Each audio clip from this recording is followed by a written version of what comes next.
क्या है, नेटो का ऐलान क्या है कि हथियारों का प्रोडक्शन और बढ़ाएंगे नेटो देश। इसका साफ साफ मतलब है कि यूक्रेन को हथियारों की कमी नहीं होने देंगे, यूक्रेन को हथियार ऐसे ही सप्लाई किए जाते रहेंगे।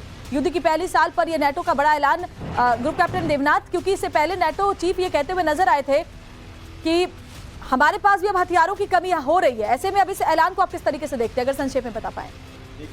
श्वेता, स्टोल्टनबर्ग जो हैं बहुत क्लियर हैं कि वेस्टर्न कंट्रीज जो हैं उनको अपने हथियारों को सेफ रखना पड़ेगा अगर नेटो को युद्ध में छलांग मारनी पड़े। वेस्टर्न कंट्रीज को भी ये भी मालूम है, नेटो को ये भी मालूम है कि अगर रूस के साथ युद्ध हुआ तो और भयंकर युद्ध होगा। जबकि अब यूक्रेन को जो आर्म सप्लाई कर रहे हैं बहुत छुटपुट आर्म सप्लाई कर रहे हैं, तो अपने WWER यानी वॉर वेस्टेज रिजर्व्स को कायम रखने के लिए अब नेटो ने अपनी जितनी फैक्ट्रीज हैं उनको डबल स्पीड पर 24 घंटे चला रहे हैं, plus additional weapon manufacturing plants को एक्टिवेट किया जा रहा है। यानी वो जानते हैं कि अगर युद्ध और चला, 6 महीने 1 साल चला, तो नेटो को अपनी जो असली वॉर रिजर्व है जिससे कि उन्होंने रूस के साथ एक युद्ध करना पड़े, उसको वो सेफ रखना चाहते हैं। इसको इस तरीके से भी समझते हैं। लेकिन चलिए अब थोड़ा और डिटेल में अपने दर्शकों को ये समझा देते हैं कि अगर हम नेटो और रूस की आर्मी का कंपैरिजन करें तो उसको कैसे समझेंगे, क्योंकि देखिए नेटो तो साफ कह रहा है कि हम ऐसे ही हथियार बनाते रहेंगे। आर्मी की कंपैरिजन को आप ऐसे समझिए कि किसकी आर्मी में कितना दम है। हालांकि एक तरफ दुनिया super power America, Britain, France, Germany समेत 30 देश हैं, तो दूसरी तरफ अकेला रूस है। लेकिन फिर भी कंपैरिजन अगर करें तो न्यूक्लियर वेपन की अगर सबसे पहले बात करते हैं तो देखिए नेटो के पास कितने हैं, 6095, और रूस के पास कितने हैं, 6255। यानी रूस यहाँ पर भारी पड़ता हुआ दिखाई देता है। टोटल मिलिट्री की बात की जाए 57,60,000 जो मिलिट्री है वो नेटो के पास है, वहीं रूस के पास 13,30,000 है, क्योंकि जाहिर तौर पर नेटो के तमाम कंट्रीज हैं उनके पास ये ज्यादा क्षमता हो जाती है। वहीं अगर आप एक्टिव सोल्जर्स की बात करें तो 36,57,000 है नेटो के पास, 8,30,000 एक्टिव सोल्जर्स की संख्या रूस के पास है। रिजर्व आर्मी जो फोर्स है, रिजर्व सोल्जर्स 21,03,000 है नेटो के पास, तो वहीं 2.5 लाख है रूस के पास। कॉम्बैट टैंक की बात करें तो 14,672 है वो नेटो के पास, और वहीं रूस के पास कितने हैं, 12,556 है। लेकिन ये सिर्फ रूस के पास अकेले है और ये तमाम कंट्रीज को मिलाकर है।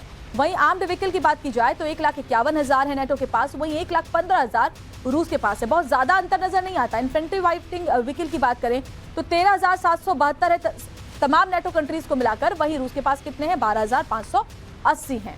आर्म्ड पर्सनल कैरियर की बात करते हैं 1,09,000 है नेटो के पास, वहीं 20,000 है सिर्फ रूस के पास। टोटल आर्टिलरी आपको बता देते हैं तो 10,911 है नेटो के पास और रूस के पास है 9,102। तो ये हमने आपको कंपैरिजन करके बताया, क्योंकि अगर नेटो लगातार इसी तरीके से आगे बढ़ता रहेगा तो आप इसको इस तरीके से समझिए कि आखिर रूस किस तरीके से और कब तक ऐसा करेगा। जनरल सोई, अगर आप हमें समझा पाए, क्योंकि एक तरफ तो अमेरिका, तमाम यूरोपियन कंट्रीज, सारे नेटो कंट्रीज, पश्चिमी देश, ये सब है इकट्ठा है और इन्होंने ठान लिया है कि भाई यूक्रेन को तो आखिरी दम तक मदद करना है। रूस अकेला है, तो आपको क्या लगता है क्या रूस कब तक इस तरीके से लड़ाई को आगे बढ़ाता रहेगा? नहीं, ऐसा है कि देखिए जो कंपैरिजन आपने दिखाया ये ठीक है, कई चीज़ों में आप नेटो जो है पॉजिटिव साइड में, प्लस साइड में, लेकिन जब ऑन ग्राउंड लड़ाई होती है तो क्या वो सभी डिप्लॉय कर पाएंगे? क्या सभी देश वहाँ पर एक साथ सीमा पर आ पाएंगे? कितनी उनकी डिप्लॉयबिलिटी है? वहाँ पर देखा जाए तो रशिया एक सिंगल यूनिट होने के नाते एक भारी पड़ेगा अगर नंबर्स के ऊपर हम जाते हैं।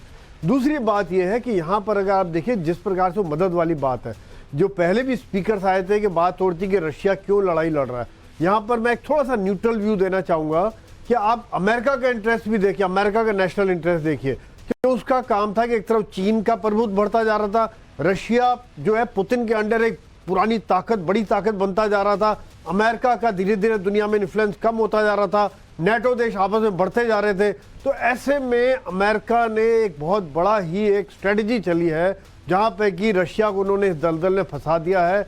चीन को ताइवान के साथ अटकाया हुआ है कि चाहे हमला हो नहीं हो, लेकिन चीन का ध्यान ताइवान और साउथ चाइना सी पर बाकी जापान, ऑस्ट्रेलिया, बाकी देशों के साथ है।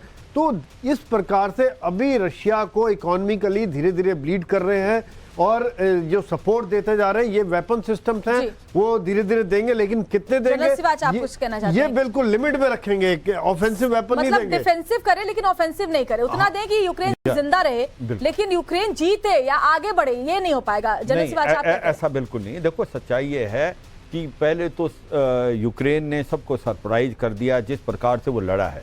आप डिफेंसिव हथियारों से ज़्यादा लड़ नहीं पाएंगे। पहले वाकई डिफेंसिव हथियार दिए, जिस प्रकार स्टिंगर मिसाइल दी, जेवलिन मिसाइल दी, स्विच ब्लेड ड्रोन दिए, और धीरे धीरे ऑफेंसिव हथियार दिए, K9 वज्रा, उसके बाद बस्तरबंद गाड़ियां, लाइट टैंक। सिस्टम कहाँ है sir? Patriot defence no, system आप की तो सुनो, बात- मेरी बात सुन लो ना जी। आप जो धीरे धीरे आप देखें, धीरे धीरे उन्हें M777 ultra light हाइजर K9 Vajra दिया, उसके बाद बस्तरबंद गाड़ियां दी, लाइट टैंक दिए, heavy tank, main battle tank की बात हो रही है, चैलेंजर 2 जो ब्रिटेन के, और आपके लेपर्ड 2 जर्मनी के, M इब्राहिम जो है अमेरिका के, एयरक्राफ्ट की बात हो रही है, पेट्रोइड मिसाइल की भी बात हो रही है। सच्चाई यह है कि आज रूस यूक्रेन को नहीं हरा पाया, और आप रूस और नेटो की बात कर रहे हो। लेकिन अगर ये अगर तो इतना यूक्रेन तो सिर्फ मोरा है, जनरल से यूक्रेन तो सिर्फ मोरा है, मुझे लगता है। जंग तो नेटो और वर्सेस रूस की चल रही है ना, क्योंकि हथियार की सप्लाई तो नेटो की तरफ से की जाए। मैं आऊंगी